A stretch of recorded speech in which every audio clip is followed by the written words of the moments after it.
Salut tout le monde, bienvenue à un nouvel épisode du podcast Un dernier chapitre. Mon nom est Lou Daniel et en ma compagnie, comme à l'habitude, Audrey-Anne, Adeline. Salut les filles. Hello! Allô? Donc aujourd'hui, on a encore une fois la chance d'avoir une invitée avec nous qui va nous parler de la lecture. On va parler aussi de c'est quoi travailler en librairie ou c'est comment organiser le salon du livre. Donc, salut Maude, puis merci d'être là aujourd'hui avec nous. Oui, ça fait plaisir. Enchantée. Donc là, on a parlé de librairie, salon du livre. Veux-tu nous dire peut-être en je sais pas, quelques phrases, qu'est-ce que tu fais dans ton quotidien? Puis on va partir de là. C'est quoi ton travail ou ton lien avec salon du livre et tout ça? Écoute, moi, j'ai eu un gros parcours dans le monde du livre. Pour vrai, ça fait une quinzaine d'années que je suis dans le milieu. J'ai commencé en librairie, vraiment commis là, à la caisse quand j'avais 14-15 ans. Ton travail étudiant, là, c'était librairie, là. Exact. Mon Ok. travail étudiant, écoute, mon premier travail étudiant, c'était vraiment ça, là. C'était les ventes de manuels scolaires. Ah ouais. C'était mon premier travail, là. Les midis, on faisait ça. Puis ensuite, une librairie près de chez moi. J'habitais à Chambly, donc j'ai Oh commencé yeah. Tu connais en ça? librairie. Ah ouais. Ouais. Puis après, plusieurs librairies, honnêtement. Après la première, je suis tombée gérante de soirée de fin de semaine à Longueuil. Puis après ça, je me suis spécialisée comme libraire, plus avec les institutions, puis avec les écoles, les bibliothécaires et tout ça. Ok. J'ai fait une spécialisation en littérature jeunesse aussi. Donc, j'étais libraire jeunesse pendant un moment. Puis ensuite, j'ai été dans... j'ai été pour la librairie de Verdun. En Ok. fait, j'ai ouvert 2 librairies. Donc, je suis Ah ouais. devenue... Fait que t'es aidé ouais, à monter un peu ces projets-là puis à ouvrir des librairies, là. exact. Ça, c'était vraiment le fun. C'était comme Ok. des projets clés en main. Moi, j'étais déjà responsable dans une autre librairie, puis on m'a recruté pour venir aider à ce projet-là.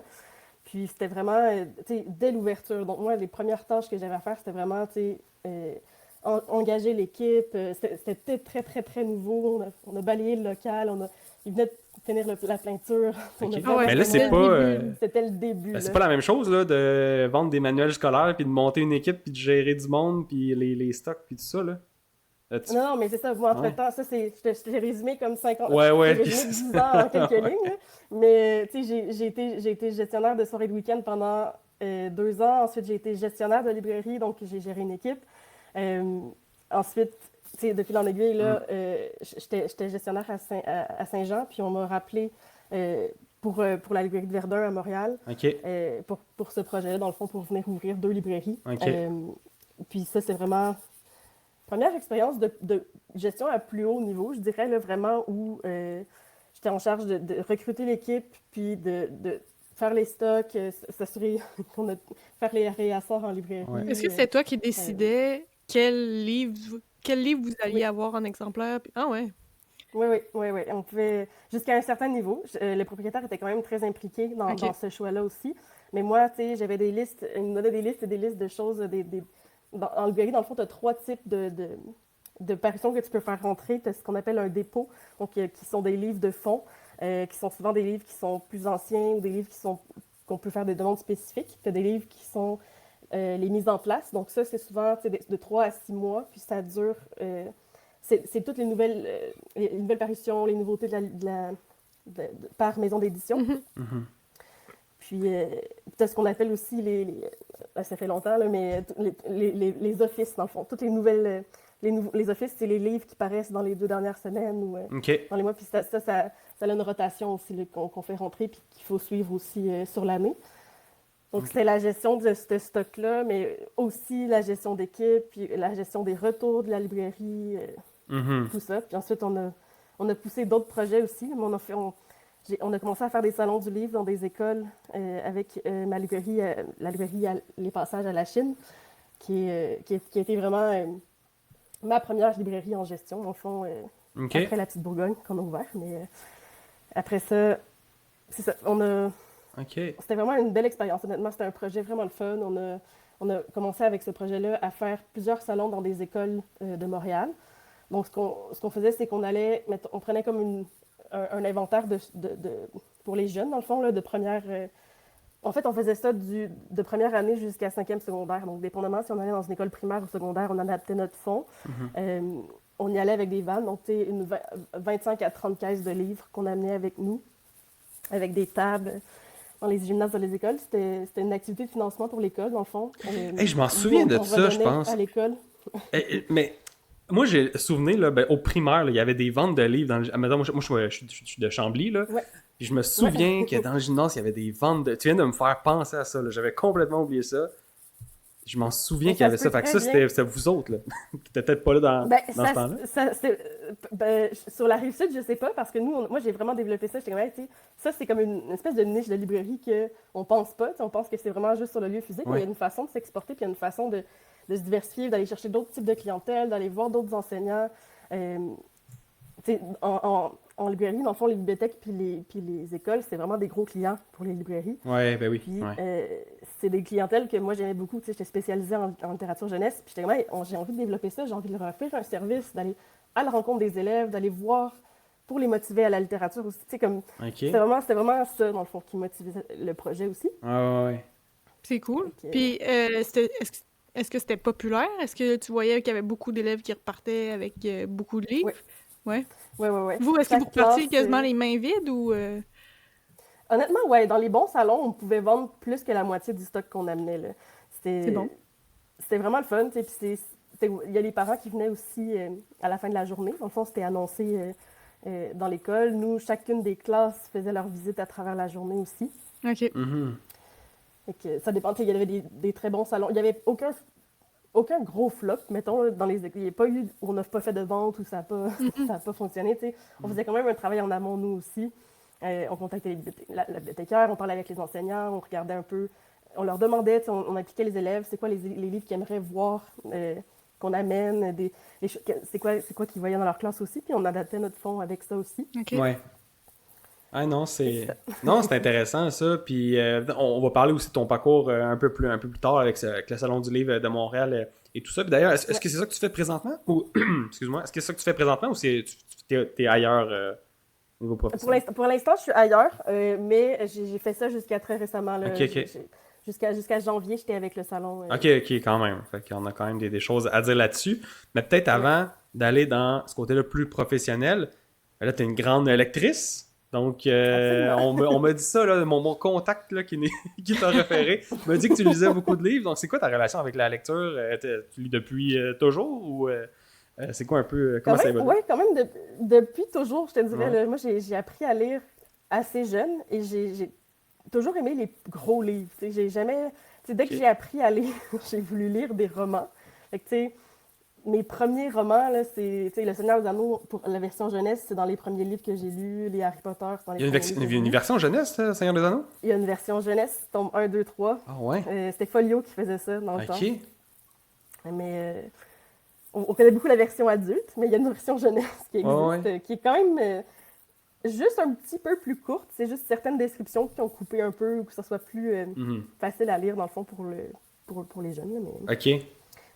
Fait que non, je te dirais, j'ai quand même... Puis je lis très, très vite aussi. Je suis quelqu'un qui je lis comme 4 fois plus vite que je parle.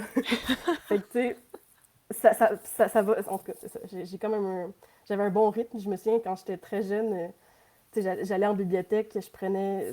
À l'époque, on avait le droit à 6 livres, puis j'ai eu une dérogation pour en avoir 10. Ah ouais. Puis après ça, je prenais les cartes de bibliothèque de mes sœurs, de mes parents, puis j'étais comme, moi, je prends 40 livres et je te reviens dans 3 jours. Oh my God. Mais en ce moment, par année, tu lis combien de livres, est-ce que tu sais? Beaucoup moins maintenant. Beaucoup moins maintenant. Quand j'étais vraiment dans le milieu, j'en lisais au moins 1 à 2 par semaine. Là, je te dirais un par mois, un et demi par mois peut-être. C'est parce que tu as un peu moins le temps de ça. Manu, t'en as lu tellement que t'as moins envie. Pourquoi tu penses que tu lis moins présentement par rapport à... je sais pas, j'ai été très occupée dans les dernières années. C'était vraiment... J'ai eu des travails qui étaient très, très prenants. Tu sais. On pense, ah oui, travailler en littérature, tu dois lire beaucoup. Non, j'ai presque pas le temps. Non, ça reste un job. Là. Je veux dire, tu peux pas le lire à job. Là. Non. Non, c'est ça. Mais je sais pas, je lis un peu moins ces temps-ci, mais j'ai été une grande lectrice. Tu lis encore, là, selon... tu lis encore grande lectrice. À peu près, tu sais... Peut-être genre 25 livres par année, je te dirais peut-être. Ben nous, on est à peu près à ça. Ouais, on est pas mal des slow readers, là, nous autres. Puis c'est drôle parce qu'on a reçu aussi Mamaki, qui a une chaîne YouTube Sous le ciel, puis elle aussi, si elle s'y met pour vrai, elle lit 100 livres faciles par année. Là, t'sais. Mais nous, on trouve ça fascinant, les gens qui ont cette faculté-là. Je pense que les gens qui nous écoutent aussi en général, là, mais puis je t'ai envoyé un document, là je vais un peu dans tous les sens, là, puis j'ai vu une réponse que tu as mis, une chose que tu voulais qu'on parle, c'est, là, corrige-moi si je me trompe, là, mais tu sais, la faculté à imaginer les choses quand tu lis, c'est la fantaisie. La fantaisie. Oui, c'est ça. Oui, parce que moi, j'ai un peu écouté vos podcasts aussi. Avant de faire le podcast, ça m'intéressait, je voulais voir un peu ce que vous faisiez comme titre. Puis l'épisode sur la fantaisie, j'étais genre, hey, j'aurais plein de choses à dire là-dessus. Puis c'est rare qu'on en parle aussi en littérature, tu sais. Puis moi, je suis une personne qui fait de la fantaisie. Puis moi, ça a été très, très... En fait, même de très jeune, j'avais très, très peu d'images. C'est ma construction d'imagination. Ok, fait que toi, t'as de la difficulté à imaginer les choses, mais t'es capable de lire beaucoup quand même. C'est ça, moi, le point, c'est ça, moi, je lis beaucoup. Et c'est pas un problème, la fantaisie. C'est ça que je voulais dire sur ce point-là. C'est vraiment pas un problème pour la lecture, puis pour l'intérêt des gens à la lecture. J'ai des amis aussi qui ont ça aussi, qui sont des grands lecteurs, donc ça existe. OK. Mais non, mais c'est intéressant. Parce que moi, j'étais sûr que ça freinait, justement, tu sais. Moi, au contraire, on dirait que le fait de pas... Je pense que c'est un peu ça qui fait que je lis vite. Parce que moi, tu sais, c'est pas comme un film. Ouais, c'est pas comme un double travail que tu as à faire d'imaginer. Pas du tout. Pas du tout. Ça va très, très vite. Mon style de lecture va être très différent avec ça aussi. Tu sais, je suis très portée sur des livres où il y a beaucoup plus de dialogue, où il y a beaucoup plus moins de description des lieux. Parce que moi, ça me rejoint moins, tu sais. Ouais. C'est sûr. Si tu peux pas les voir, tu sais. Ouais. Mais tu sais, je suis capable de le conceptualiser. Je pense que, tu sais, c'est comme la fantaisie, c'est quand même un spectre aussi. Oui. Puis, je suis pas dans le dernier spectre, là, tu sais. Quand je suis capable d'imaginer des choses, puis tu sais, je suis pas tu sais, quand je rêve, par exemple, c'est pas des rêves complètement noirs ou complètement blancs. En noir et blanc, là, ouais, c'est ça. C'est pas en noir et blanc. Avec des pixels, là, Non, mais tu sais, les gens ont pas nécessairement de visage, ou tu sais, c'est pas... Le visuel est vraiment pas ce que je recherche, tu sais. Ça va être dans la sensation. Tous les autres sens vont être beaucoup plus présents, dans le fond, que ma vue. Comment est-ce que tu te rappelles des livres? C'est quoi un peu l'empreinte qui vont laisser les Par livres? les émotions. Je me souviens des livres vraiment par plus l'affectif, par les émotions, comment ça m'a fait sentir, comment ça m'a fait voyager dans ma tête. Est-ce que le personnage, je l'aimais? Est-ce que je l'aimais pas? Tu sais, c'est vraiment moins par la description, puis je sais pas. Tu sais, mettons, si je compare ça à un film, c'est comme difficile à expliquer, mais mettons, quand je vois un film, je vois les images. Mais si je ferme les yeux, je pourrais pas te dire le personnage, est-ce qu'il a les cheveux blonds, est-ce qu'il a les cheveux noirs, est-ce qu'il a les cheveux bruns, est-ce qu'il a les yeux verts, est-ce qu'il a les yeux bleus. C'est pas à ça que c'est pas ce que je regarde, dans le fond. Ouais. Qu'est-ce qui est l'émotion, tout ce que ça véhicule, puis l'impact émotionnel que ça peut avoir, là. Mais, le mouvement aussi. Ouais, puis l'ambiance, parce qu'on vient juste de tourner un épisode avant celui-là, puis on parlait aussi beaucoup d'ambiance là, dans les livres, que c'est ça qu'on vient rechercher plus que nécessairement le scénario, l'histoire en tant que telle. Fait que l'ambiance, j'imagine, c'est quand même un point fort aussi là, que tu remarques. Là. Oui, puis moi, c'est très dans l'imagination. J'aime les livres qui sont très complexes au niveau de l'imagination, qui sont très... c'est pas tant... Tu sais, pour moi, le style est vraiment moins important que le sujet, je dirais. OK. Le sujet du livre va être vraiment plus passionnant pour moi. Je pourrais lire... Tu sais, ça pourrait être dans un style vraiment horripilant pour d'autres, que moi, je vais trouver ça super intéressant, puis je vais, à travers ça, aller chercher l'histoire. OK. Puis, justement, c'est quoi tes sujets ou tes livres préférés? Ton style de livre préféré? Mon style, je suis beaucoup dans le fantastique, je te dirais. Tout ce qui est imagination. Ouais, mais honnêtement, j'ai lu de tous les styles. J'ai fait un bac en littérature aussi, donc j'ai lu beaucoup de classiques. J'ai lu de tous les sphères de livres. Mais mon genre préféré, c'est vraiment le fantastique, je crois. OK. Puis, qu'est-ce que tu lis présentement? Est-ce qu'il y en a un que tu lis dans le fantastique? Non, le dernier livre que j'ai lu, c'est pas un livre fantastique. c'est un contemporain. Ça s'appelle Ce que je sais de toi, de Éric Chacour. Court roman, dans le fond, on a lu ça en club de lecture. OK. Puis, c'est ça, on choisit, en fait, j'ai un club de lecture, puis chaque mois, on choisit un livre que tout le monde lit. C'est toi qui l'organise? Non, c'est un ami à moi qui l'organise. OK. Mais on OK. fait ça tous les mois, et ça, c'est le dernier livre que j'ai lu. Dans le fantastique, le dernier livre que j'ai lu, c'est Fort Wing, je pense. Ah ouais? Ouais. Ouais. Est-ce que t'as aimé? Oui, opinion un peu claire, moi j'ai vraiment beaucoup aimé. Mhm. Tu sais, j'ai lu énormément de choses dans plein de styles différents, mais c'est vraiment un genre qui vient me chercher parce que c'est écrit avec les émotions. Tu sais, c'est écrit en... C'est vraiment... C'est ça. Ouais. C'est pas tant l'histoire, mais c'est ce que ça nous fait ressentir. je Ok, trouve. ben, je comprends. C'est Là, très important. il y en a 2 ou il y en a 3 là, qui sont sortis? Il y en a 3. Ouais, c'est ça, le troisième, il vient de sortir. Là. C'est lui qui a fait 7 millions de ventes en une semaine, là, je sais pas trop quoi. Là. Ouais. Je sais pas si tu as vu ça passer, là, mais c'est incroyable. Là. Ça a été... Mais moi, ça, c'est un des événements que je trouve que ça devrait arriver plus, en fait. Là, tu sais, en librairie, il y a eu des journées organisées pour la sortie du livre. Il y avait des nights. Tu sais, la librairie était ouverte de nuit. Les gens ouais. étaient déguisés. Les gens... tu sais, il y a des activités qu'ils venaient faire spécialement pour la sortie du livre. Puis ça arrive pas souvent en librairie.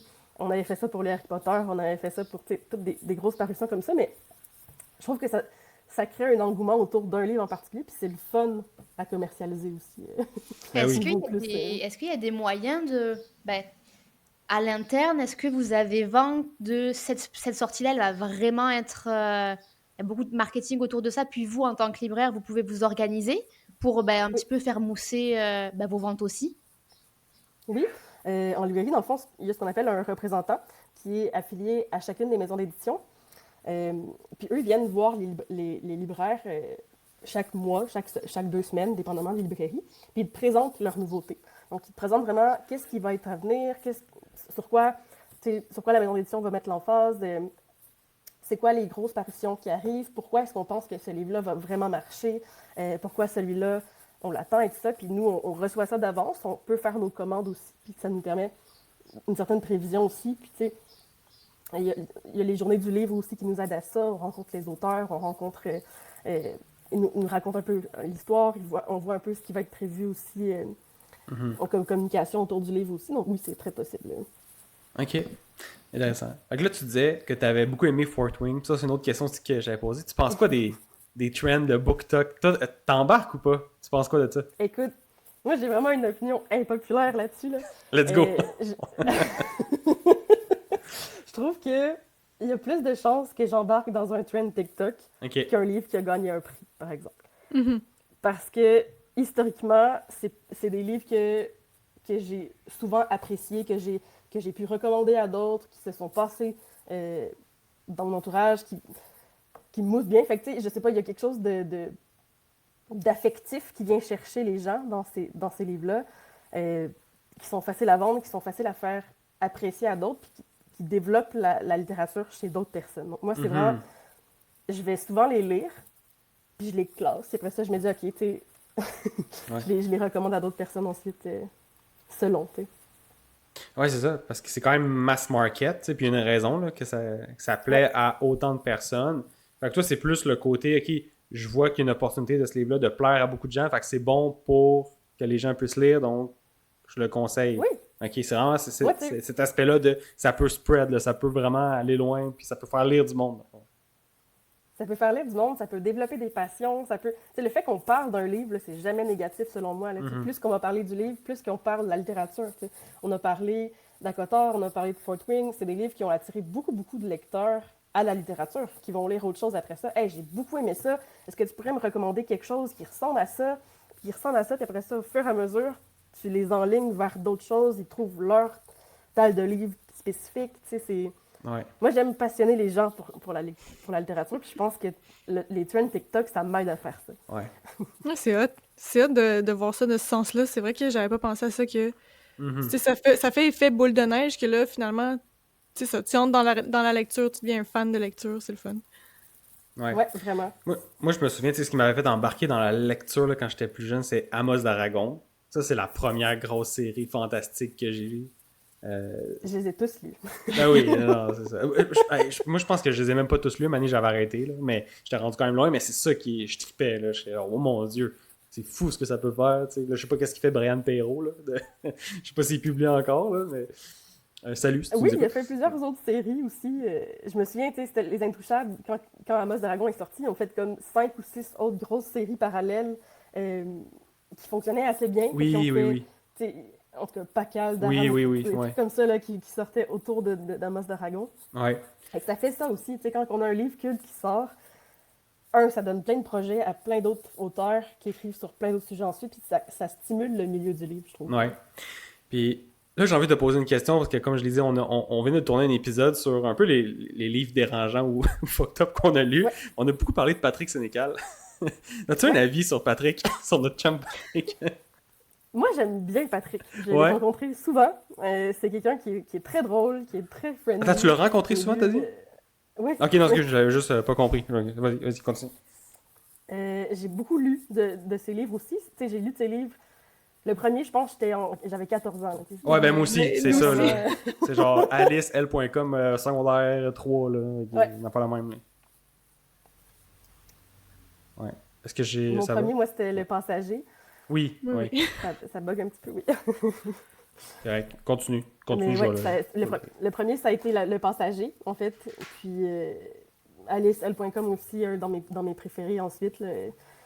J'en ai lu beaucoup, mais je pense que mon préféré, ça reste Alice.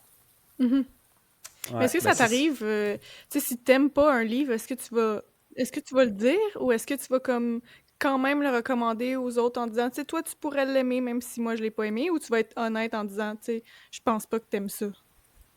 Mais tu sais, ça dépend sous quelle casquette qu'on me parle. Uh-huh. T'sais, moi, en tant que libraire, tu sais, un livre existe, puis ça va toucher un public cible, puis ça a un public cible, puis ça a une clientèle, puis ça a des gens qui sont super fans. Mhm. Fait que moi, c'est d'essayer de détecter est-ce que cette personne-là fait partie de ces gens-là. Je peux dire pourquoi moi, j'ai moins aimé ça. Si on me demande mon avis, c'est sûr que je vais le donner. Puis je vais pas juste dire « Ah, yark, j'aime pas ça. Ouais. Ça va être genre hey, « Tel aspect du livre m'a comme dérangé. Le fait que c'est tel personnage, ça vient pas me rejoindre pour telle raison. » Mais moi, je suis pas la personne non plus à qui je recommande le livre. C'est sûr. Ouais. Mais c'est sûr que je vais donner... Si on me demande mon avis, je vais le donner. Tu vas dire- Peu ouais, importe dans le ok. cas, c'est sûr que- Mais c'est quand même impressionnant la base de connaissances que tu dois avoir pour faire des ponts entre les livres, entre les personnalités, entre...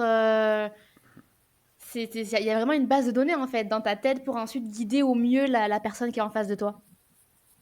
Je vois ça un peu comme un arbre, tu sais, comme tu pars avec des gros, des thématiques, tu as plein de ramifications qui partent de ça, puis tu essaies de faire le profil intérieur de la personne. Tu sais, c'est quoi ses passions, qu'est-ce qui l'intéresse, c'est quoi, pas juste qu'est-ce que tu as lu dernièrement puis tu as aimé, mais tu sais, qu'est-ce qui te rend passionné de telle chose, tu sais, est-ce que tu es attaché au personnage, c'est quoi le style que tu aimes dans ce livre-là, puis à partir de ça, d'aller voir, OK, ben, qu'est-ce qui ressemble à ça dans d'autres livres aussi?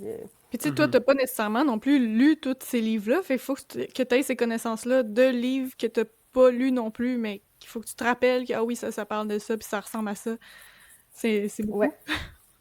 Mais quand tu travailles dans le milieu, ça vient... Tu vois tellement de livres que ça vient un peu tout seul. Ta journée, c'est de placer des livres, recevoir les nouveautés, lire les 4e de couverture. Tu lis déjà beaucoup... Tu sais, moi, je lisais déjà beaucoup dans ma vie aussi. Tu as un livre qui vient de sortir, hey, ça m'intéresse.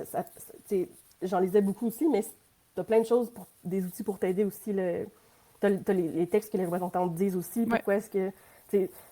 On en voit beaucoup. C'est un savoir qui se perd beaucoup, mais je trouve que le métier de libraire, c'est vraiment un métier qui est peu reconnu en ce moment pour ce que c'est. Il y en a qui voient les gens en librairie comme des commis ou comme des gens qui vendent comme un commerce normal, alors que pour moi, un libraire, c'est pas ça du tout. Un libraire, ça a une connaissance en littérature plus que les gens... Beaucoup plus que la normale, dans le fond. Ouais. On côtoie plein de littératures différentes. On côtoie plein de gens. Donc, ça prend des gens qui aiment les gens et qui aiment la littérature et qui aiment faire des matchs entre les gens et la littérature. dirais. Ah, c'est bon ça, ouais. Tu fais ça. Fait que tu matches du monde avec des livres Ouais. parce que. Puis on en a déjà parlé aussi quelques fois sur, tu sais, sur le podcast de. C'est pas grave si tu regardes un film qui était pas bon, ça dure 2 heures. Mais lire un livre, il y en a qui lisent, c'est comme, c'est ça peut prendre un mois, là, lire un livre, fait que tu veux pas recommander quelque chose. Fait que, est-ce que des fois, dans ton rôle de libraire, tu prenais des risques de dire, tu sais, je vais conseiller ça, mais si elle l'aime, elle va vraiment l'aimer, mais si elle l'aime pas, là, ça va pas être, ça va pas être le fun, tu sais. Parce que, moi, je trouve ça dur de conseiller des livres, mettons, à des gens que je connais pas nécessairement, qui rentrent dans ma librairie. Parce que tu dis, OK, si je lui conseille que là, elle va dépenser de l'argent, OK, oui. Elle va passer 1 mois là-dessus, puis si elle n'embarque pas, c'est fini. Puis c'est un gros engagement, lire un livre là, pour la plupart des gens. Là. C'est vrai. Puis, tu sais, c'est pas des hits à toutes les fois là, non plus. Ça arrive qu'on se trompe aussi, qu'on recommande quelque chose, puis écoute, on a tapé à côté, puis c'était pas ça finalement. Ben, écoute, si la personne revient, fine, on va l'orienter sur autre chose. On va voir qu'est-ce que t'as pas aimé, puis à travers ça, on va trouver quelque chose d'autre, c'est sûr. T'sais. Ouais. Moi, je veux dire, ouais. Mes cas préférés, c'est les gens qui venaient me voir en librairie, puis qui étaient comme, hey, moi, ça fait très longtemps que j'ai pas lu, je sais pas quoi lire, je sais pas ce que j'aime. Quand on me demande quel genre j'aime, je sais pas quoi répondre à ça, je sais pas. T'sais, quelqu'un qui est complètement perdu, qui rentre qui a de la misère, tu sais. À travers des conversations, de conseiller des choses, puis de voir ces gens-là revenir, faire comme, hey, ça, j'ai vraiment aimé ça. Cela un peu moins, mais ça, j'ai vraiment aimé ça. Est-ce que tu as quelque chose qui ressemble à ça? De fil en aiguille, on trouve d'autres choses, puis tu finis par avoir des gens qui viennent te voir, puis qui rentrent en librairie, puis hey, moi, je m'en viens voir Maude. Parce que je sais que ce qu'elle va me recommander, je vais aimer ça. T'sais. Ouais. Je trouve ça fascinant. J'ai envie que tu me bookmatches. Ça fait longtemps que je ne l'ai pas fait. Je faisais ça vraiment comme libraire. Après ça, en gestion, j'avais 4-5 clients préférés, honnêtement, que des fois, mes collègues étaient comme « Hey, ça, c'est tellement dans ce que tu dis qu'il faut que tu ailles voir Maude. » Fait que là, je venais sur le plancher, je venais les aider, je leur trouvais des choses. Mais c'est rare. Ça fait comme plusieurs années que je ne l'ai pas fait, mais c'est toujours quelque chose que j'aime faire. Ça pourrait quasiment genre être un service de consultation privée, genre un petit call Zoom de 15 minutes qu'on se parle, puis « Ah oui, toi, je te recommanderais ça. » Garde-robe personnalisée, c'est ultra intéressant d'avoir ce service-là pour les livres. Pour moi, je pense que c'est ça l'avantage concurrentiel des librairies. J'ai étudié beaucoup en gestion de commerce, puis il me parlait tout le temps, en librairie, on trouve un service qu'on n'a pas ailleurs. Oui, il y a plein de recommandations qui se font en ligne, mais la personne, elle ne te connaît pas. Elle te fait une recommandation basée sur ce qu'elle aime lire, basée sur ce qu'elle a lu, mais tu n'as pas cet échange-là avec la personne, puis tu n'as pas... Parce que la recommandation en librairie, c'est personnalisé selon la personne. C'est sûr qu'au début, on fait du essai-erreur, mais pour un client régulier qui revient te voir, ben là, on peut faire des hits. T'sais. On est comme, hey, ça, t'as aimé ça, je suis pas mal sûre que ça, tu vas aimer ça aussi. Puis on perd beaucoup de comme, hey, ça fait 10 livres que je lis, puis que j'ai pas aimé, puis que ça me décourage à la lecture, ben ça arrive moins. T'sais. Ouais. As-tu, mettons là, dans le fantastique, un livre que tu recommandes à quelqu'un pour qui est facile, là, que c'est presque sûr qu'il va aimer ça? T'en as-tu encore en tête des recommandations là, pour repartir sur la lecture ou quelqu'un qui est dans ça fait 5 livres de suite là, qui a une patte de la littérature? Ben écoute, ça dépend. Ouais. Ça dépend de la personne, puis ça dépend ce qu'elle aime du fantastique. Est-ce que c'est quelqu'un qui aime les grandes aventures? Est-ce que c'est quelqu'un qui aime beaucoup plus l'action? Est-ce que c'est quelqu'un qui aime découvrir des mondes? Ça dépend de la personne. At large, moi, c'est sûr que moi, j'ai mes recommandations, des livres qui sont des coups de cœur pour moi. Ça veut pas dire que ça va être des coups de cœur pour d'autres, mais que moi, j'ai beaucoup aimé. Ça, oui, j'en ai. Ouais. Tu veux-tu nous en parler un peu? Si t'en as comme ça des coups de cœur, peut-être que si on les a lus, on va pouvoir en parler un peu, sinon... Oui, en fantastique, je dirais qu'en adulte, un de mes coups de cœur, ce serait La Striccuchielle de Jacqueline Carré. Il y en a... Ah, je connais pas. Il y a 3 livres. Des grosses briques, quand même. Donc, mais c'est très... Okay. Je trouve que ça mêle plein de choses que j'aime beaucoup. C'est un peu un roman historique. T'sais, c'est très fantastique, mais c'est basé sur une histoire de la France à une époque un peu... pas médiévale, je ne sais pas comment le décrire, mais il y a beaucoup de choses qui sont...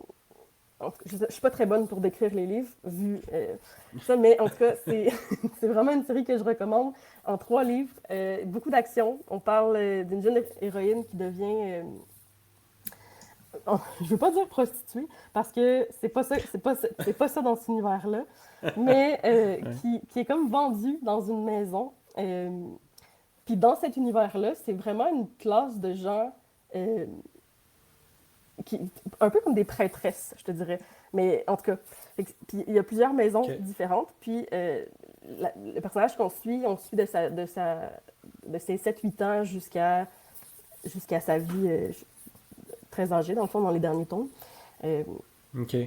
mais grande aventure épique, plein d'actions, plein de rebondissements. Elle devient espionne, elle devient...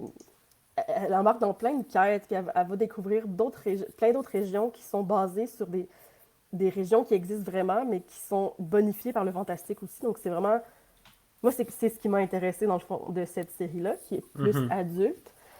Euh, Sinon, un petit livre très facile qui se lit bien, qui est classé jeune adulte, mais qui se lit, tu sais, que je recommanderais même à tout le monde, ça s'appelle L'année de grâce, euh, qui est un petit roman super intéressant. Ça en suit l'histoire d'une jeune fille qui habite dans un univers où, à l'année de leurs 16 ans, toutes les jeunes filles sont isolées. Donc, elles doivent quitter la ville pendant 1 an. Et personne ne sait ce qu'elles vont faire. Personne ne sait qu'est-ce qui se passe. Personne n'en parle. C'est genre un gros tabou dans la société. Euh, si, dans ses débuts, elle a 15 ans, elle arrive près de ses 16 ans, elle essaie de savoir un peu ce qui s'en vient et c'est très, très difficile pour elle d'avoir des réponses. Et ensuite, Mhm. on suit son aventure pour cette année-là. Et il arrive plein de choses et c'est super intéressant. On a des plot twists qui arrivent. C'est vraiment... Et c'est un court roman, donc ça se lit assez vite aussi. Euh, C'est quoi le titre? L'année de grâce. Ok. Est-ce que c'est plus dark? Est-ce que c'est plus drôle, dramatique? C'est pas dark, je pense pas. Tu sais, il y a des concepts. il y a des- c'est très féministe, je pense, comme livre Ouais, et comme ok. lecture. On n'est pas du tout dans la littérature classique jeune adulte. Euh, Ce qu'on pense connaître, ça n'arrive pas.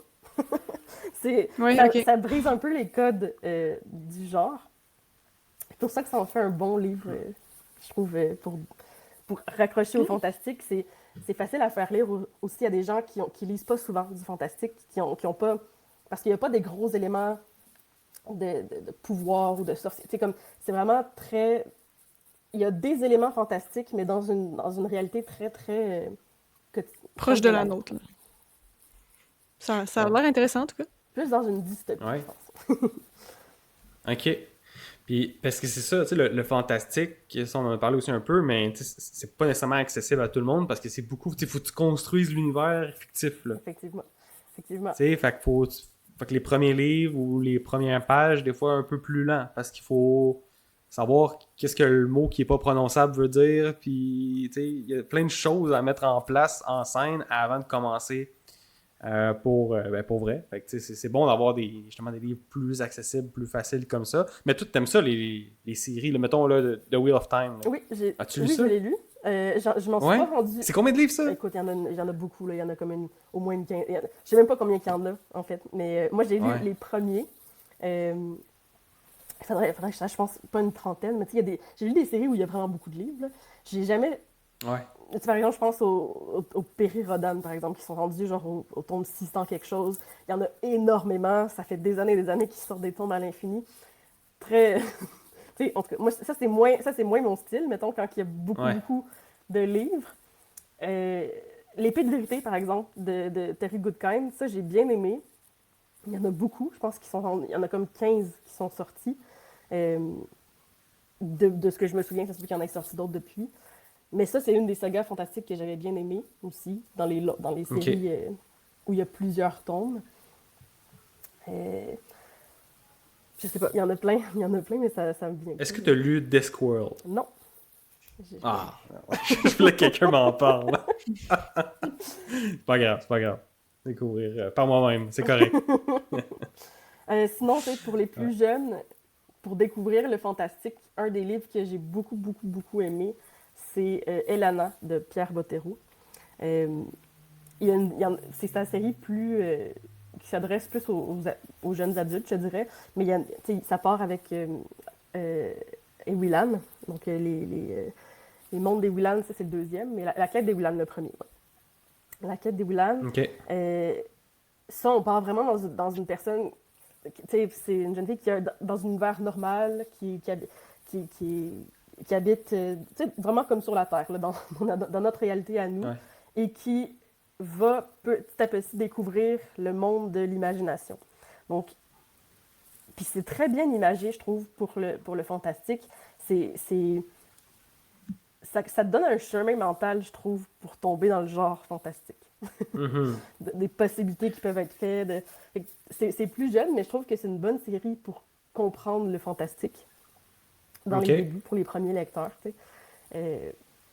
Puis Elana, ben, c'est très bien écrit, c'est très poétique. 3 livres, c'est un de mes coups de cœur, moi, c'est un de mes auteurs préférés. Mais ouais. OK. Puis, tu disais que tu as travaillé en librairie, tu es toujours dans l'industrie littéraire, ou en tout cas jusqu'à tout récemment. Ouais. Puis, tu vois ça comment, les tendances de lecture? On peut parler au Québec parce qu'on est au Québec et tu travailles au Québec, mais tendance, les gens, est-ce que tu le remarques qu'on lit moins qu'avant? Est-ce que tu es inquiète? Qu'est-ce qui se passe? Ben, moi, au contraire, je trouve qu'on lit plus qu'avant. Je trouve que c'est... Ah ouais? Je sais encore une opinion impopulaire, mais je trouve qu'au Québec, depuis que j'ai commencé, moi, en librairie, il y a comme un essor pour la littérature dans les dernières années aussi. Peut-être aidé de BookTok et compagnie, mais il y a comme plus de gens qui veulent lire avec la pandémie. Ça l'a beaucoup aidé aussi. Les gens se sont remis à la lecture. La création du 12 août, la journée J'achète un livre québécois, ça fonctionne super bien. Tu sais, cette année, d'année en année, ça devient de plus en plus gros aussi. Donc, je pense que, oui, on lit encore au Québec. C'est sûr qu'on a il y a toujours place à lire plus. Il y a toujours place. J'aimerais vraiment faire découvrir la littérature à plus de gens. Mais c'est un peu pour ça que j'ai travaillé aussi pour les salons du livre. Tu sais, c'est vraiment quelque chose qui me tient à cœur. Tu sais. Pour moi, il existe un livre pour chaque personne sur Terre. Il faut juste savoir. Mais est-ce que d'année en année, au Salon du Livre, est-ce que tu remarquais qu'il y avait plus de visiteurs ou plus de gens qui participaient? Oui. Ou... Moi, d'année en année, c'est de plus en plus gros. Le Salon du Livre s'est rendu très, très gros. Ils ont dû déménager même dans les dernières années parce que c'était rendu trop gros pour l'espace qu'on avait. Donc oui, c'est en mouvement. Il y a plein de choses qui se passent. Il y a plein de projets autour de la littérature aussi. Avec le Salon, on est associé avec plein d'organismes aussi qui tournent dans ce milieu-là aussi. Puis il y a plein de choses qui se font même aujourd'hui qui sont super intéressantes, je trouve, pour le milieu du livre, puis qui essaient de connecter la littérature aux gens, avec par d'autres aspects. C'est intéressant. Okay. Ben justement, le Salon du Livre. Donc, oui. Comment tu t'es ramassé, premièrement, à travailler au Salon du Livre? Qu'est-ce que tu faisais? Puis... Écoute, ça, c'est une longue histoire, par exemple. Moi, je suivais au Salon du Livre depuis que je sais lire. Je pense que mon premier salon, je devais être en 2e, 3e année. J'avais été avec le salon d'une de mes sœurs.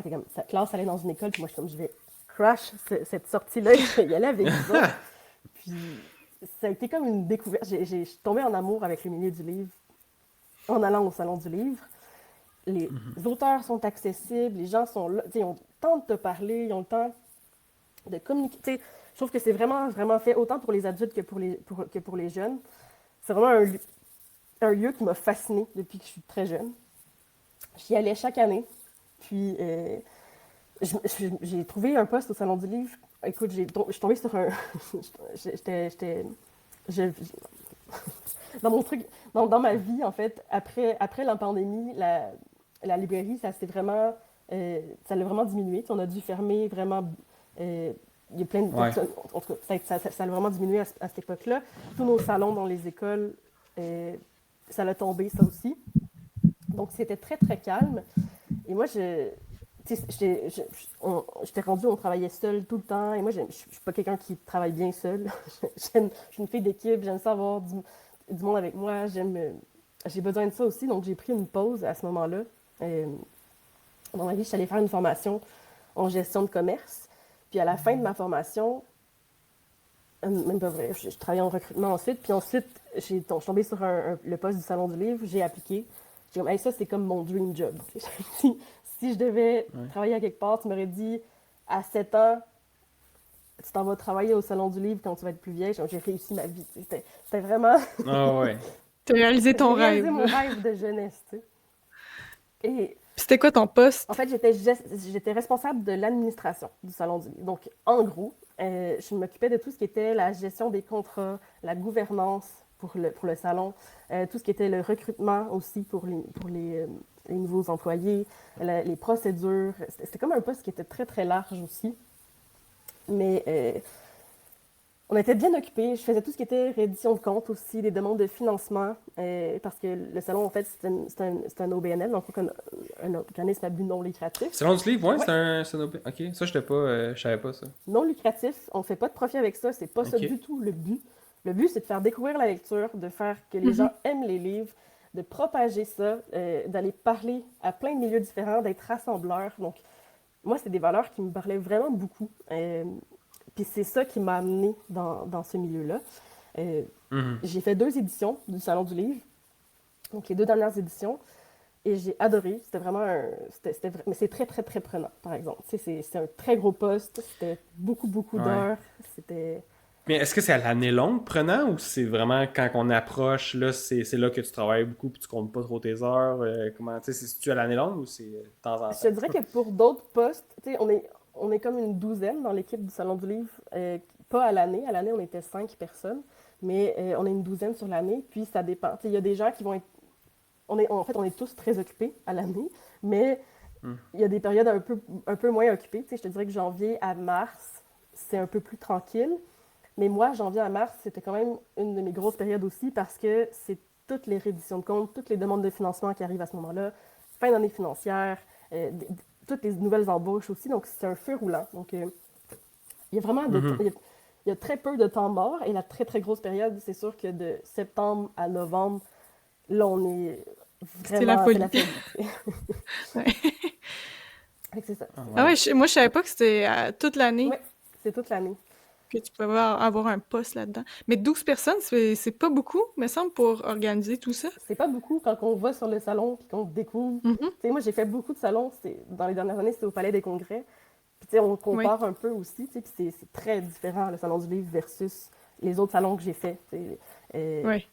Puis, je vois aussi l'organisation qu'il y a derrière, mais tu sais, chaque détail a été réfléchi, a été projeté, a été développé. C'est plein, plein, plein, plein, plein de gens qui travaillent. Tu sais, on a une centaine de partenaires. Donc, tu sais, la personne qui travaille avec les partenaires, ne serait-ce que de rattacher tous ces gens-là, de faire trouver les kiosques, ça c'est un seul poste, mais tu sais, c'est Mhm. c'est tous des gros, gros postes, je dirais. Mais ouais. Prenant. Ouais, très prenant, très passionnant aussi. C'est vraiment... je pense que c'est le travail que j'ai le plus aimé faire.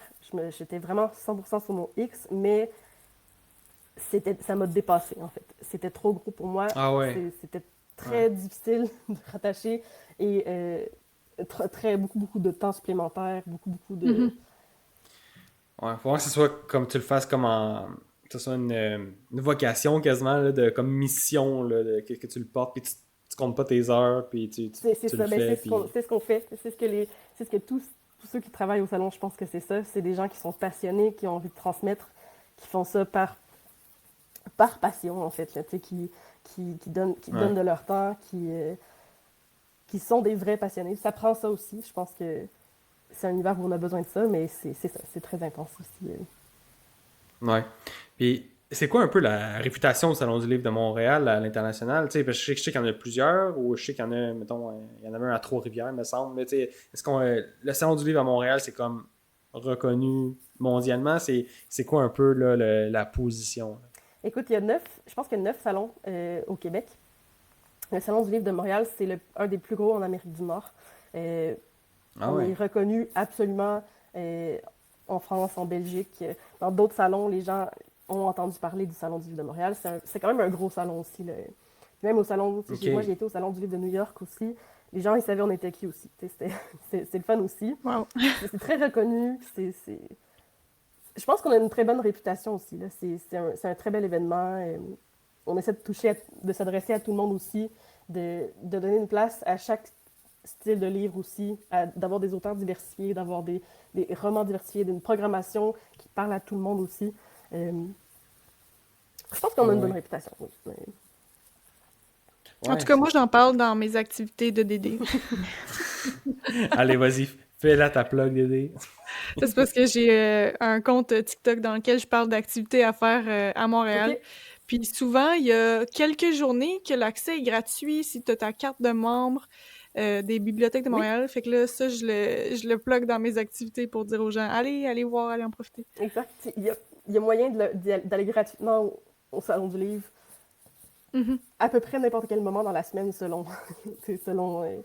selon les promotions puis les choses qui sont en cours aussi. Ah, c'est le fun. Ouais. Et est-ce que c'est relativement facile booker les auteurs que vous avez sur votre liste? Écoute, ça, Ou... c'est même pas nous qui s'occupent de booker les auteurs. Le Salon du Livre Ah ouais. parle avec les éditeurs. Donc, c'est la job des éditeurs, c'est eux qui vont choisir c'est qui les auteurs qui viennent en dédicace. Ok, oui, parce que c'est ça, parce qu'au Salon du Livre, c'est ça, là, ça fait, je pense que ça fait 2 ans que j'ai pas été, là, mais c'est les éditions, tu sais, c'est les sections par édition, Ouais. dans le fond, là, si je me souviens bien. Puis là, c'est eux qui s'arrangent pour booker les auteurs dans leur section. C'est eux qui ont les auteurs dans leur section. Oui, nous, le salon est en charge de la programmation du salon. Donc, toutes les activités qu'on a sur les scènes, il y a comme 3-4 scènes dans le salon. Donc, tout ce qui se passe sur ces scènes-là, ça, c'est le salon qui organise ça. Donc, c'est le salon qui va contacter la maison d'édition, qui va faire le lien, en fait, entre les diverses maisons d'édition, parce que souvent, c'est des maillages qu'on va faire entre les gens. Donc, on va avoir 3 maisons d'édition différentes qui vont présenter un auteur sur un sujet. On a un animateur qui est d'un milieu différent aussi, qui vient aider avec ça aussi. Donc, ça, c'est tout un travail. En fait, c'est un des postes du salon, c'est vraiment ça, organiser cette programmation-là. Et, mais sinon, c'est ça, c'est les auteurs, en fait. Les auteurs, ils vont être invités par leur maison d'édition. Et c'est souvent, c'est des gens qui ont publié dans l'année ou qui ont eu des activités aussi. C'est eux qui s'occupent de faire leur choix. Je connais un peu moins comment ils font leur choix à ce niveau-là, mais...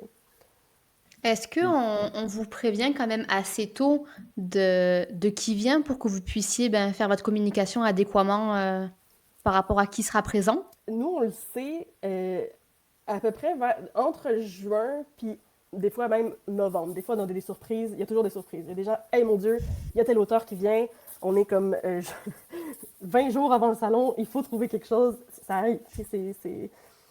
Ça arrive. On essaie de prévoir le plus tôt possible. Nous, on fait des communications avec toutes les maisons d'édition aussi, vraiment en amont dans l'année. On les implique aussi dans le choix de la programmation. On essaie de faire les journées du livre aussi pour être au courant des nouveautés qui sortent. Oui, on peut. On essaie d'être le plus au courant possible, le plus tôt possible dans l'année. Ouais. Est-ce que dans le cadre de ton travail au Salon du Livre, quand il y avait l'événement qui se passait, as-tu été starstruck de voir, mettons, tes auteurs préférés? Est-ce qu'il y a des auteurs que tu as rencontrés et tu fais « Oh my God! » J'imaginais pas que j'allais le rencontrer, lui ou elle, dans ma vie. Puis là, tu le vois, puis faut que tu restes professionnel parce que tu gères la place un peu, là. Puis, c'est arrivé? Ça m'est arrivé, mais moins en tant qu'organisatrice du salon. Moi, ça m'est arrivé plus quand j'y allais en tant que visiteur. Tu sais, j'ai trouvé énormément d'auteurs qui, aujourd'hui, ont des fils de 3 heures que je peux plus leur parler. Et moi, j'ai eu des conversations de 30 minutes avec eux parce qu'il y a personne, puis on a le temps, puis on parle du livre, puis ça a été des super bons moments pour moi aussi. Puis, tu sais, par exemple, Katie Rach, qui maintenant a des fils super longues, qui écrit plein. Moi, je l'ai rencontrée, ça faisait longtemps. Tu sais, il y a plein d'auteurs comme ça aussi. Patrick Sénécal, maintenant, qui a des super longs fils. Ça sert à ça aussi, le salon, c'est de découvrir les vedettes de demain, des fois. Tu sais. C'est des gens... Ouais. En tout cas, c'est le fun aussi. Moi, un de mes moments préférés du salon... ça me donne une belle anecdote là-dessus. Mon premier salon du livre, j'avais 7-8 ans. Je vais m'en souvenir très, très longtemps parce que j'avais fait une animation avec un auteur. Puis, il m'avait comme donné la piqûre de la littérature. T'sais. J'étais comme, hey, j'ai vraiment envie de découvrir ça. J'étais allée lire ses livres. Et c'est Frédéric Danterny. Et il m'avait donné un de ses romans au salon du livre. Je l'avais gagné. J'ai lu son roman. Okay. Je lui ai écrit, quand j'avais 9-10 ans, je voulais faire un oral sur lui. Donc, quand j'étais très jeune, il avait été très, très, très généreux. Je me souviens qu'il m'avait écrit comme page complète d'interviews. J'avais envoyé des questions, il m'avait détaillé plein de commentaires. Il m'avait vraiment... C'est quelqu'un qui m'a vraiment marqué, tu sais, dans ma jeunesse. Puis, tu sais, ça fait longtemps, là, moi j'ai 32 ans maintenant, donc on parle de quand même au moins une vingtaine d'années. Et c'est quelqu'un qui venait moins dans les dernières années au salon. Puis, moi, le premier salon que j'ai organisé, il était là, en dédicace. Ouais. Puis c'était comme un moment qui boucle la boucle. Tu sais, j'étais comme, le premier auteur que je suis allée voir au salon, qui m'a fait découvrir la littérature. Et là, pour la première fois depuis plusieurs années, à mon premier salon que j'organise. J'étais comme vraiment émotive. Ouais. Je suis allée lui parler, puis j'étais comme... C'était vraiment un beau moment pour moi. Donc, c'est pas quelqu'un qui est très, très connu en ce moment dans les médias, mais pour moi, ça l'a vraiment fait... C'est dans les rencontres comme ça, je trouve qu'on trouve le sens dans ce qu'on fait au salon. Ah ouais. Non, vraiment. Puis là, t'en parles sur un podcast. Fait que tu vois, il a bien fait de répondre à tes questions, même si ça lui tentait pas quand t'avais 9 ans. Non, je sais, moi, je lui en avais parlé, il fait ça. C'est quelqu'un qui donne beaucoup, en fait, qui fait beaucoup de conférences dans les écoles, qui passionne les gens. Tu sais, il a une belle plume, il est le fun à écouter parler, c'est un bon conteur, puis je trouve que, tu sais, le travail qu'il fait, ça change une génération, puis on le voit maintenant. Tu sais, lui, maintenant, il y en a des gens comme moi qui viennent le voir, puis qui sont comme, hey, c'était pas la première qui me dit ça. Il y a eu d'autres filles comme toi qui, tu sais, puis il écrit du fantastique. Puis, moi, quand j'étais plus jeune, c'était beaucoup les gars qui lisaient du fantastique. Il y avait peu de... Tu sais, moi, je lisais de tout aussi, mais c'est un des romans où c'est une héroïne fantastique, tu sais, une jeune fille, puis c'est pas tourné vers les... C'est pas dans les classiques jeunes filles non plus, tu sais, c'est vraiment une héroïne, tu sais, et part sauver la galaxie, tu sais, c'est vraiment... Moi, ça m'a marqué comme personnage aussi, puis, je sais pas, ça l'a orienté un peu la femme que je suis devenue maintenant, tu sais, à travers ces livres-là, fait que c'est... Ouais, non, c'est cool, ça. Ouais. Cette histoire-là. Puis, tu sais, c'est aussi une question que je t'avais posée dans le document. Tu sais, là, tu parlais justement de livres de fantastique qui n'étaient pas, c'était pas épée et dragon destiné aux gars, tout ça. Mais tu vois-tu un peu dans le décor littéraire qu'il y a une tendance, est-ce que c'est plus les filles qui lisent que les gars? Tu vois un peu ça, comment l'espèce de ratio, la balance? Moi, dans ma tête, les filles lisent plus que les gars. T'sais. Mais tu sais, je pense que statistiquement, les filles lisent plus, mais moi, dans mon domaine, je voyais vraiment... Je le voyais pas vraiment, cette différence-là, parce que j'avais vraiment autant de gars que de filles qui venaient en librairie, chacun dans des genres différents, des fois dans des genres communs. Ça a brisé des clichés, en fait, je pense, travailler en librairie. Il y avait des... Tu sais, je me disais, ah oui, tu sais, il n'y a pas aucun gars qui va lire la romance, il n'y a pas aucune fille qui va lire du policier trash. Puis je trouve que en fait, il y a des gens pour tout livre. Il y a tout type de lecteurs. Des fois, on a des gens qui viennent, mon Dieu, OK, cette personne-là lit ce genre de livre-là, j'aurais pas du tout pensé ça. Tu sais, c'est le fun. Je trouve que c'est le fun d'être à la rencontre des lecteurs parce que c'est pas les gens qu'on pense souvent. T'sais. Ouais. Ben ouais, j'ai lu les 2 premiers à Cotard, là. Ben oui, écoute! Regarde. Mais c'est parfait. Non, mais je trouve que c'est le fun, tu sais. Je pense que tous les gars devraient lire aussi. Tu sais, je trouve que les filles, on lit beaucoup. On lit de tous les genres. Moi, j'ai lu, tu sais, je connais beaucoup de filles qui ont lu beaucoup de genres qui sont typiquement plus masculins. Mais je connais très peu de gars qui lisent des genres qui sont typiquement féminins, tu sais. Ouais, c'est vrai, ça. Alors que c'est vrai. Il y a plein de choses à apprendre l'un de l'autre, tu sais. Ouais. Non, 100%. 100%. Fait que Salon du Livre, ça a été un bel endroit. Puis, puis je me demandais, est-ce que, aussi par rapport à toutes les tendances, là, mon côté statistique puis données là, qui sort, là, mais est-ce qu'il y a un peu plus de place aux auteurs, autrices québécoises ou c'est pas mal la même chose qu'avant? Ou c'est quoi un peu le portrait des écrivains au Québec qui sont représentés dans le Salon du Livre ou dans les librairies, peu importe? Est-ce qu'on est un peu plus présent ou pas? Je pense que oui. Tu sais, moi, au Québec, en fait, même pour le Salon du Livre, c'est très, très, très québécois. Là, on a beaucoup, beaucoup d'auteurs d'ici. On essaie d'avoir, je te dirais même 95% genre, qui sont québécois, qui viennent au salon. On a 5% d'auteurs étrangers aussi, mais on se concentre vraiment en fait sur la littérature d'ici. Puis en librairie, ben, c'est sûr que la littérature québécoise a vraiment une place aussi. Chaque librairie a une section littérature québécoise. C'est vraiment rendu autant tu as la littérature étrangère de tout le monde, mais tu as la littérature spécifiquement québécoise qui a toujours une section à elle aussi. Donc, je pense qu'on essaie de faire de la place, oui, le plus possible.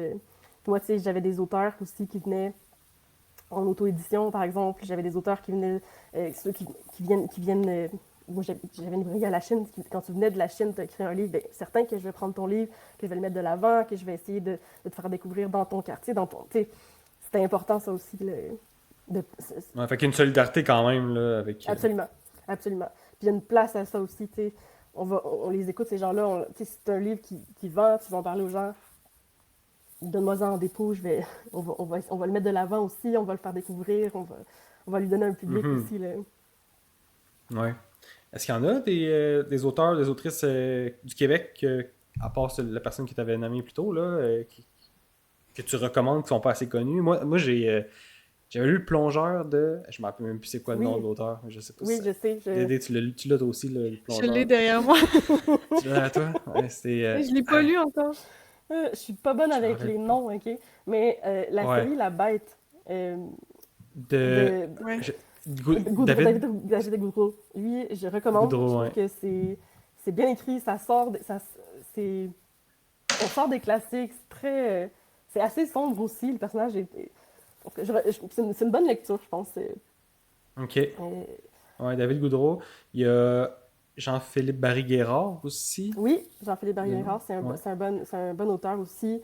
Moi, Caroline Dawson, j'ai eu un coup de cœur sur ce qu'elle a écrit aussi. C'est de la littérature elle, c'est une immigrante, puis elle écrit aussi sur ce sujet-là aussi. C'est très bien écrit, c'est très imagé, on embarque dans le quotidien d'une personne immigrante, et c'est vraiment fabuleux, elle écrit super bien. Qui d'autre? Il y en a plein, écoute, il y en a plein. Ouais. Qu'est-ce qui me vient en ce moment? Il y avait aussi Marie-Christine Chartier. Je pense que je vois de plus en plus. Elle écrit comme 9 livres là, depuis. Moi, j'en ai pas lu. J'en ai vendu, mais ça vend bien, mais je sais pas, j'en ai pas lu encore. Ouais. Non, c'est ça, mais je prends des notes aussi des auteurs québécois que je veux.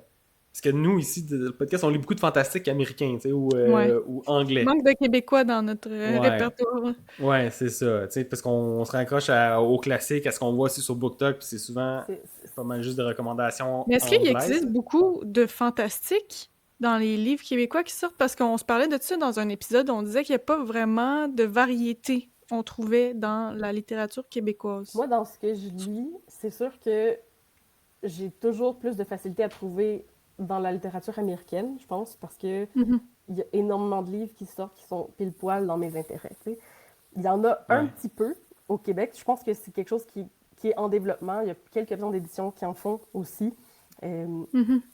Mais je trouve qu'il y en a quand même moins. Puis c'est vrai qu'il y a moins de fantastique, même autant dans les films que dans les livres, que dans la culture c'est vrai. au Québec. Il y en a moins. On a plein d'autres genres. Je trouve que le policier est quand même très développé. La littérature historique plus aussi. Il y en a beaucoup. Il y en a quelques-uns dans le fantastique. Il y en a beaucoup plus en jeunesse, je trouve, qu'en adulte. Ouais. Tu vois, c'est un de mes problèmes. Pas de mes problèmes, mais tu sais, je suis quelqu'un qui aime beaucoup lire du fantastique, mais j'ai de la misère à lire du fantastique adulte que j'aime autant que le fantastique jeunesse. Ça m'arrive rarement. Puis j'en ai lu beaucoup, mais ce qui vient m'accrocher, c'est souvent considéré pour les jeunes. OK, non, c'est intéressant ça.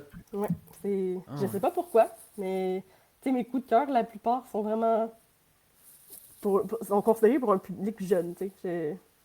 Mais des fois, c'est juste le style d'écriture ou les sujets abordés, tu sais, c'est peut-être moins de politique, c'est quelque chose qui t'intéresse moins, tu sais, toutes ces choses-là. Mettons, as-tu aimé Game of Thrones, si tu l'as lu? Je les ai lus, mais j'ai pas particulièrement aimé. J'ai aimé la série, mais c'était pas mon genre de livre en tant que tel. OK. Bon, c'est ça. C'est beaucoup de descriptions. Ouais, c'est beaucoup de descriptions. Vous allez dire, ça se peut que le fantastique adulte, c'est beaucoup... c'est beurré, là. Description. Ça peut être beaucoup plus lent. Donc, c'est sûr que si ce qui t'anime, c'est quand ça avance, voir des personnages en action, Il y en a beaucoup, on les voit pas beaucoup. Moi, Ouais. c'était l'évolution des personnages, les dialogues, tout ce qui est... Puis l'histoire. Si l'histoire est poussée, puis l'histoire, je la devine pas, puis l'histoire... Puis c'est rare maintenant, parce que j'en ai lu vraiment beaucoup. Mais un livre qui me Ouais. surprend, je suis comme « Wow! Wow! » Tu sais, ça m'a... C'est C'est réussi. réussi, c'est bien écrit. Puis tu sais, je dis ça, moi, c'est pas ce que je regarde en particulier dans un roman, mais pour que je m'en rende compte, je suis comme, OK, ça vraiment, ça a une coche au-dessus aussi. Si je me dis, waouh, ça se lisait tout seul, dans le fond, il n'y a pas eu de temps mort. Puis je lis des gros livres. Là, s'il y a 2000 pages, je vais y aller avec plaisir. Ça va me durer juste genre une semaine au lieu de 2 jours, fait que c'est parfait. C'est mon plaisir. Mais Wow, une semaine. tu sais, Ouais. Fort Wing, je l'ai lu en une journée et demie, là, puis ça a quand même 600 pages. Je sais pas, c'est quand même un gros livre aussi. Ah ouais. Ah ouais. Fait que non, c'est vivement des très longues séries. Je pense que c'est ça que j'aime de Cuchiel aussi, que j'ai pas retrouvé. Tu sais, c'est adulte, mais c'est rare comme style en adulte, en fait. Ouais. Ok. Ah, c'est intéressant.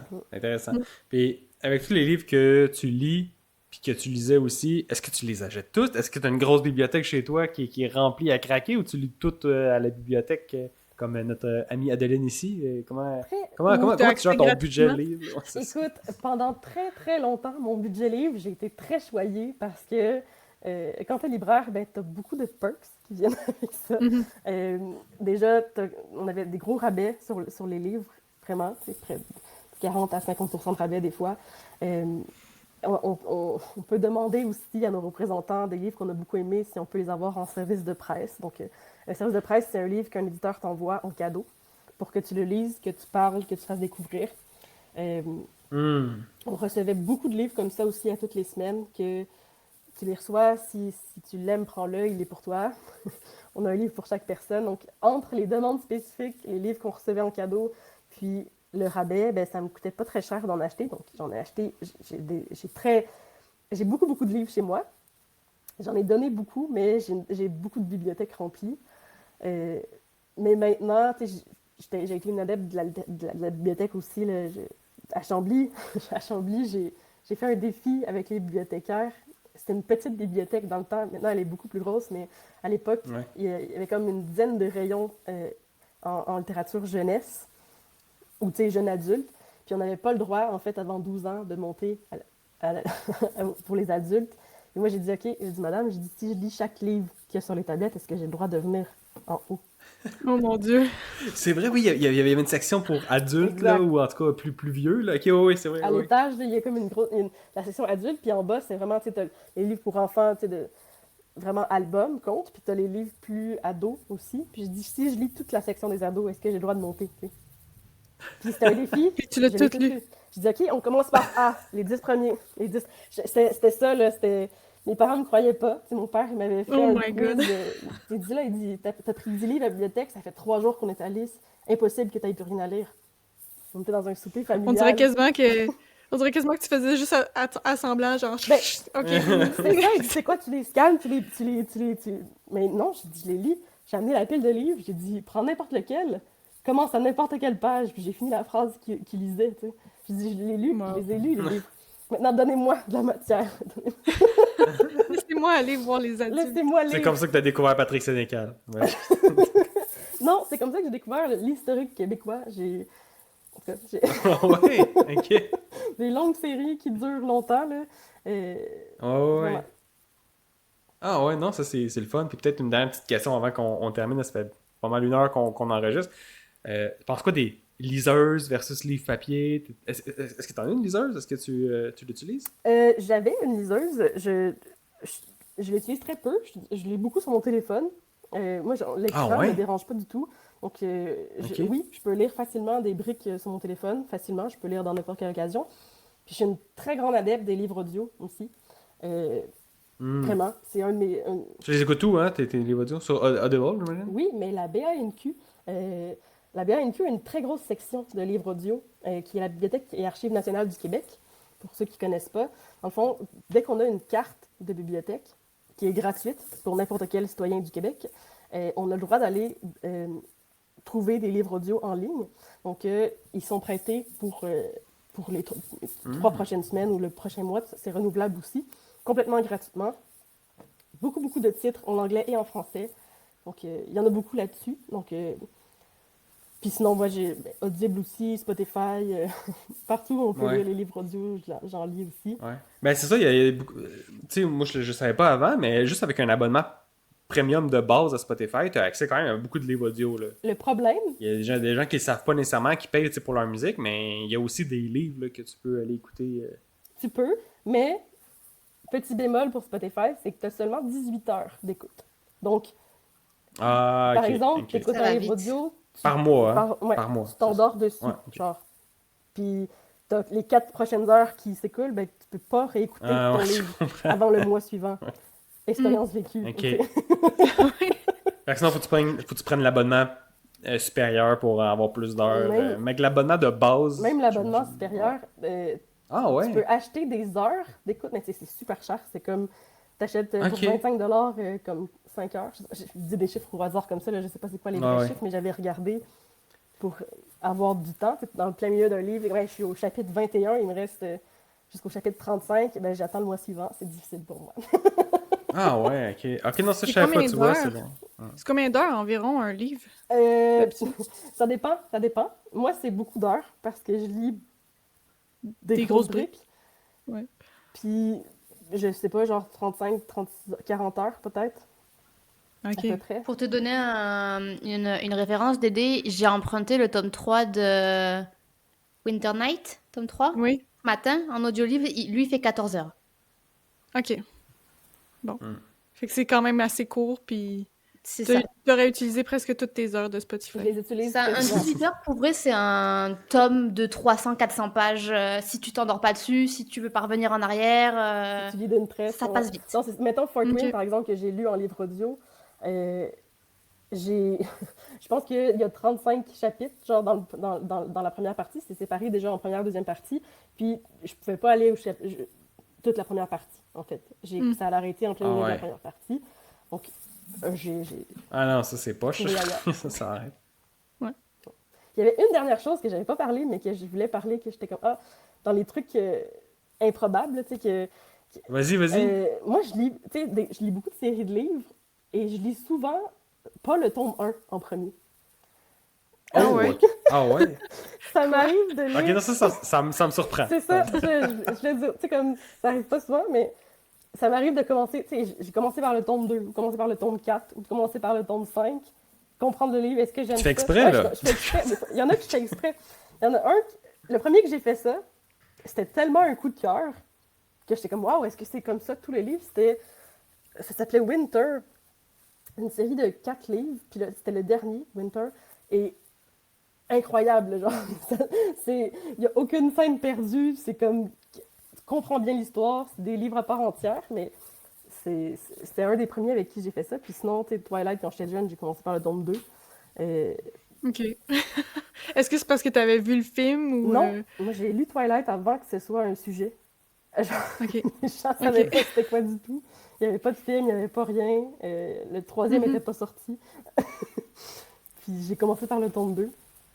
Donc, voilà. Mais c'est une stratégie intéressante parce que tu te dis, il y a forcément des dynamiques, il y a des rappels souvent, Exact. des personnages qui y sont, qu'est-ce qu'ils font. S'il y a eu des gros punch, forcément, on en entend encore parler de ce qui s'est passé. de qu'est-ce qui s'est passé. Donc, à la limite, tu sais, si c'est bien fait, tu te dis, tu peux gagner du temps comme ça. Puis si t'as aimé le 2 et que t'es curieuse d'en savoir un petit peu plus, parce que t'aimes le dénouement, en fait, ton tome 1, c'est comme un flashback pour toi. Ou même skipper le tome 2. Dans les trilogies, souvent, c'est très intéressant le premier, puis toute l'action est en dernier.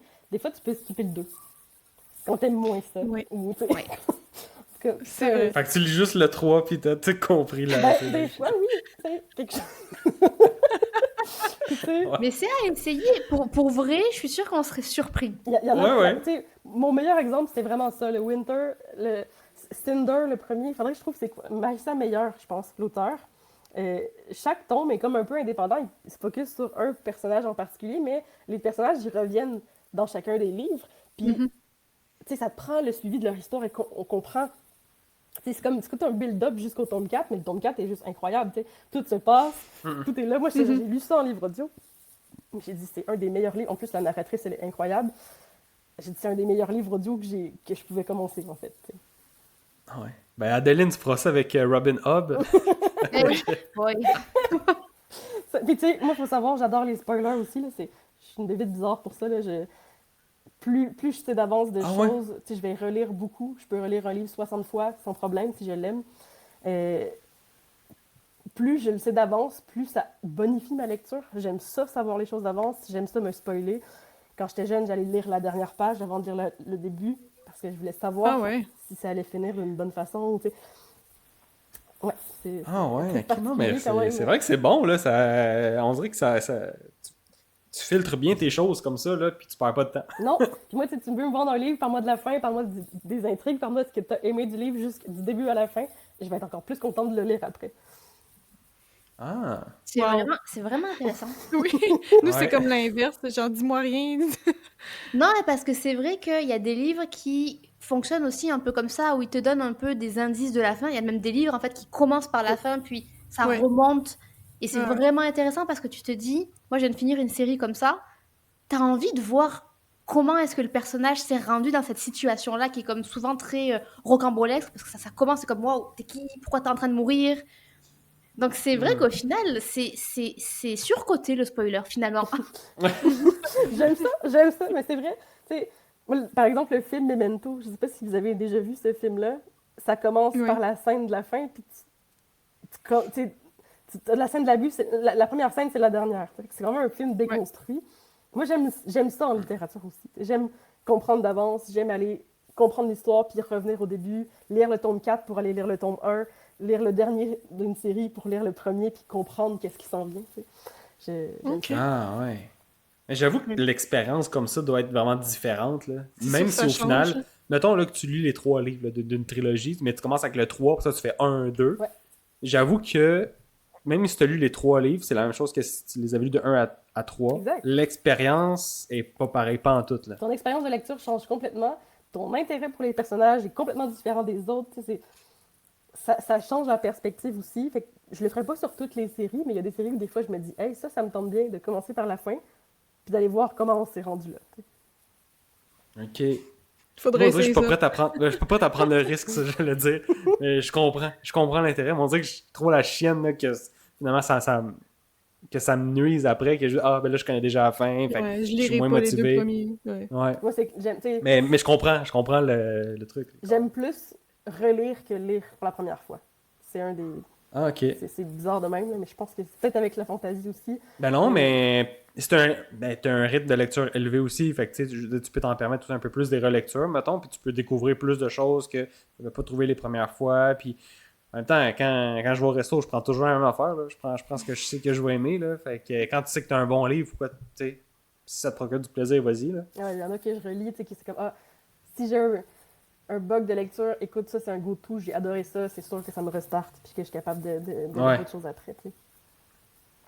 Colin, ben, c'était super intéressant. Merci de nous avoir dit tout ça, d'avoir expliqué ton fonctionnement de lectrice hors du commun. Non, mais c'était vraiment... écoute, je trouve que ça a bien fini l'épisode. Ça nous a surpris. As-tu quelque chose que tu veux mentionner en terminant? Quelque chose, lisez plus, peu importe. As-tu un appel à l'action à faire à notre audience? Pour tous ceux qui n'ont jamais lu de livre, il existe un livre pour vous qui va vous faire découvrir c'est quoi la littérature, puis pourquoi est-ce que les gens en parlent, puis pourquoi c'est autant quelque chose. T'sais. Si vous dites « Hey, moi, je suis pas un lecteur, j'aime pas lire », non, t'as pas encore trouvé ton livre. T'as pas encore trouvé... T'sais, je suis convaincue de ça, en fait. Ouais. C'est bien dit. Ouais. Sur ces belles paroles, on va pouvoir se laisser. Donc, merci à tout le monde d'avoir écouté l'épisode en entier. Vous pouvez nous laisser une note de 5 étoiles sur l'application où vous écoutez vos balados. Si jamais vous avez apprécié l'épisode, allez faire un petit tour sur notre chaîne YouTube, vous abonner, allez voir qu'est-ce qui s'y retrouve. Et puis, on se dit à un prochain épisode du podcast Un dernier chapitre. Salut! Bye!